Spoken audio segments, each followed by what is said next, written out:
FBలో యాడ్ని నమ్మి పెట్టుబడి పెడితే 2.15 కోట్ల హాంఫర్ట్. నకిలీ స్టాక్ మార్కెట్లో పైసలు పెట్టి మోసపోయిన టెకీ 1930కి కాల్ చేసి 28 లక్షలు ఫ్రీజ్ చేయించిన పోలీసులు. లాభాల ఆశతో సైబర్ నేరగాల ఉచ్చులో పడొద్దని హెచ్చరిక. నేను ఒక రిక్వెస్ట్ చేస్తా అన్న, ఇట్లా పైసలు పోయినాయి అని న్యూస్లు చూసేదానికంటే మీకు పైసలు ఎక్కువైతే నాకు ఫోన్ చేయండి, లేదా నాకు ఫోన్ చేయండి. మేము నిజంగా చాలా కష్టాలలో ఉన్నాం. కానీ ఏదేమైనా టెక్కీ అని అంటున్నారు, చదువుకున్నాడు అని అంటున్నారు. ఏడబెట్టాలో పైసలు తెలియదా? చదువుకున్నాయనే 2.15 లక్షల 1.5 కోట్లు మిస్ అయితే అది చదువుకున్నాయన దగ్గర, టెక్కీ దగ్గర. చదువుకున్న వాళ్ళ పరిస్థితి ఏందబ్బా? ఎక్కడ పడితే అక్కడ ఎప్పుడు పడితే అప్పుడు పైసలు పెట్టకండి, తెలుసుకోండి.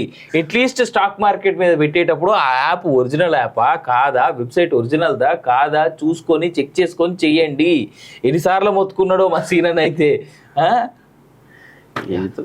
దళిత బంధుపై ఎంక్వైరీ, యూనిట్లు లబ్ధిదారుల దగ్గర ఉన్నాయో లేదో గుర్తించండి. Deputy CM Bhatti Vikramarka. అవి వేరే వాళ్ళ దగ్గర ఉంటే తిరిగి లబ్ధిదారులకు అప్పగించండి. వారంలోగా ఊర్లను తిరిగి వివరాలు సేకరించండి.